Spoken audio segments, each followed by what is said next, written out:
कैलादेवी पैदल यात्रा की सच्ची कहानी। अन्य भक्ति ग्रुप और पेज के एडमिन से अनुरोध है कि कहानी कॉपी न करे।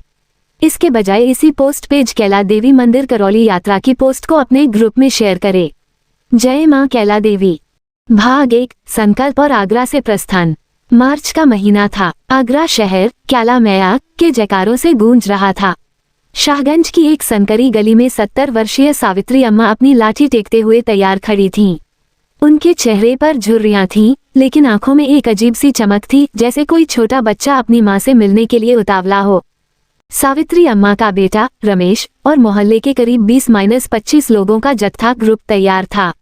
डीजे पर गाना बज रहा था, बैठी ओढ़ चुनरिया लाल मेरी मात करौली वाली। रमेश थोड़ा परेशान था। अम्मा तुम रहने दो, उसने झुंझलाते हुए कहा था। 150 किलोमीटर है, बस या ट्रेन से ले चलूंगा, बाद में तुमसे नहीं चला जाएगा। लेकिन अम्मा ने अपनी पोटली कसकर पकड़ ली थी। नहीं लल्ला, मैंने मैया से मन्नत मांगी थी कि जब तेरी नौकरी लगेगी तो तेरे साथ पैदल आऊंगी। अब बुलावे पर ना जाऊं तो मैया रूठ ना जाएगी। रमेश चुप हो गया। आगरा से जत्था निकला, हाथ में बड़ी सी लाल ध्वजा, जुबान पर जय माता दी और पैरों में घुंघरू बांधे भक्त। पहले दिन का जोश ही अलग था। फतेहपुर सीकरी पार करते करते शाम हो गई। अम्मा सबसे पीछे पीछे चल रही थीं। उनके पैर अभी से जवाब देने लगे थे, लेकिन मन की शक्ति शरीर को खींच रही थी। भाग 2, रुदावल का बीहड़ और बिछड़ना। दूसरा और तीसरा दिन सबसे कठिन होता है। जत्था अब राजस्थान की सीमा में घुस चुका था। खानुआ और बयाना होते हुए रास्ता अब रुदावल की तरफ बढ़ रहा था। यहाँ का रास्ता पथरीला था और अरावली की पहाड़ियों के रास्ते शुरू हो चुकी थी। तीसरे दिन की शाम थी। रुदावल के पास भारी भीड़ थी। लाखों पदयात्री सड़क पर थे। धूल का गुबार और डीजे का शोर इतना था कि पास खड़े इंसान की आवाज भी सुनाई न दे। रमेश अपने दोस्तों के साथ आगे डीजे की धुन पर नाचने में मग्न था। उसे लगा अम्मा पीछे औरतों के साथ धीरे धीरे आ रही हैं। तभी एक बड़ा ट्रक और ट्रैक्टरों का काफिला बीच में आ गया। भीड़ का एक ऐसा धक्का लगा कि सावित्री अम्मा सड़क के किनारे झाड़ियों की तरफ गिरते गिरते बचीं। जब तक वो संभली, उनका जत्था, वो लाल ध्वजा, सब आंखों से ओझल हो चुके थे। रमेश, लल्ला, अम्मा ने आवाज दी, लेकिन डीजे के शोर में उनकी कमजोर आवाज दब गई। अंधेरा घेर आया था। अनजान चेहरे, अनजान रास्ता। अम्मा घबरा गईं। उनके पास न मोबाइल था न पैसे, बस एक पोटली थी जिसमें 2 जोड़ी कपड़े और एक लोटा था। वो लंगड़ाते हुए आगे बढ़ी, हर चेहरे में अपने बेटे को तलाशती रहीं। भाग 3, अकेली रात और भंडारे का आसरा। रात के 11 बज चुके थे। अम्मा रुदावल के आगे एक सुनसान रास्ते पर थीं। उनके पैरों में बड़े बड़े छाले पड़ चुके थे। भूख और प्यास से हलक सूख रहा था। तभी उन्हें सड़क किनारे रोशनी दिखाई दी। वहां एक बड़ा सा टेंट लगा था और एक बैनर पर लिखा था, जय कैला मैया भंडारा सेवा समिति, आगरा। अम्मा लड़खड़ाते हुए वहां पहुंची। सेवादारों ने उन्हें देखा। एक नौजवान लड़का दौड़कर आया। अरे माई, बैठो यहाँ। उसने अम्मा को दरी पर बिठाया। वहां कड़ी चावल की महक आ रही थी। लड़के ने पत्तल में गर्मा गर्म कड़ी चावल और एक गिलास पानी दिया। अम्मा ने पहला निवाला खाया तो आंखों से आंसू गिर पड़े। ये खाना नहीं, अमृत था। खाने के बाद सेवादारों ने गर्म पानी और नमक से अम्मा के सूजे हुए पैरों की सिकाई की। किसी ने बाम लगाया। अम्मा ने रोते हुए पूछा, बेटा, तुमने कोई लाल झंडे वाला जत्था देखा? मेरा लल्ला खो गया है। सेवादार ने सिर हिलाया। माई, यहाँ लाखों लोग निकल रहे हैं। तुम चिंता मत करो, मैया सब ठीक करेगी। अभी सो जाओ। उस रात टेंट के नीचे सैकड़ों अनजान लोगों के बीच अम्मा सोई, लेकिन नींद नहीं आई। बस मैया की मूर्ति आंखों के सामने थी। वो बुदबुदाई, मैया, तूने बुलाया और तूने ही मेरे बेटे से अलग कर दिया। अब तू ही पार लगा मेरी नैया। भाग 4, वो छोटा सा बालक और चमत्कार। अगली सुबह, चौथा दिन। अब करौली से आगे का रास्ता तय करना था। धूप तीखी हो गई थी। अम्मा उठी। शरीर टूट रहा था, लेकिन उन्हें चलना था। वो भीड़ में अकेली चल रही थीं।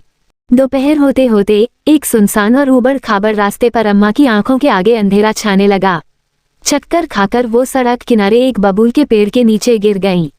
हलक सूखकर कांटा हो गया था। लगा कि अब प्राण निकल जाएंगे। तभी कहीं से एक मधुर आवाज आई, ओ मैया, थक गई क्या? अम्मा ने मुश्किल से आंखें खोलीं। सामने एक 8-9 साल का सावला सलोना बालक खड़ा था। सिर पर एक छोटा सा साफा था। उसके हाथ में एक लाठी थी।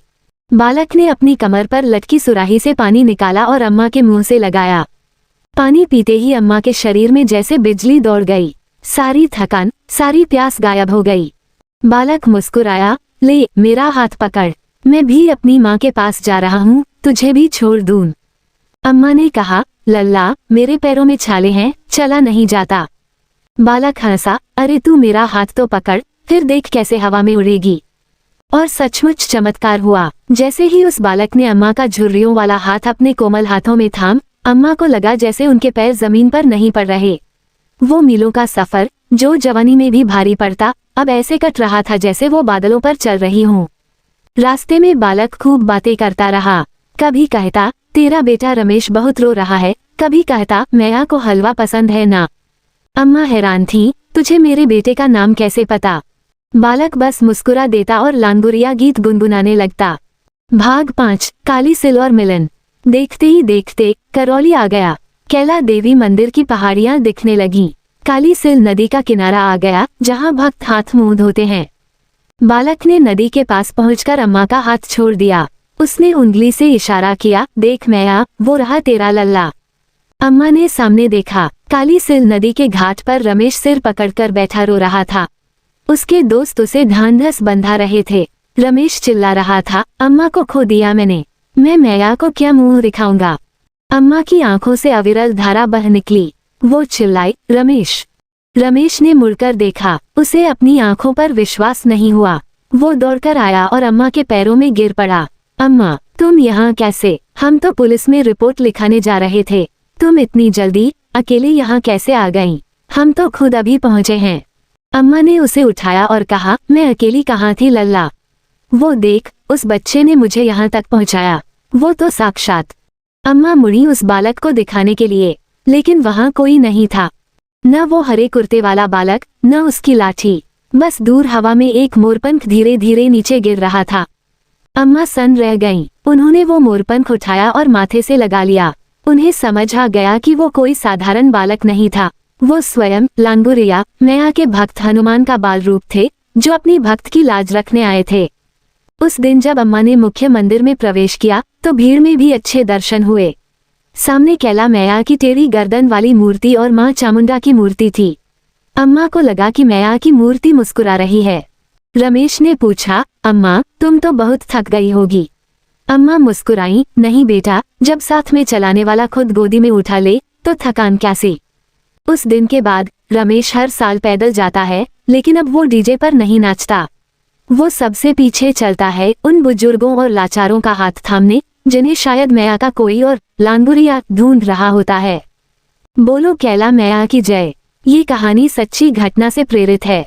अगर आपको पसंद आई हो तो कृपया करके इसे लाइक और अन्य भक्तों तक शेयर जरूर करें। जय हो राजराजेश्वरी माँ कैला देवी की जय। जय हो। कैला मैया की पैदल यात्रा शुरू होने वाली है। कौन कौन जाएगा इस बार पैदल यात्रा पर?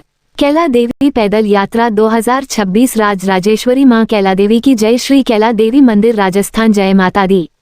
कृपया पेज फॉलो करें।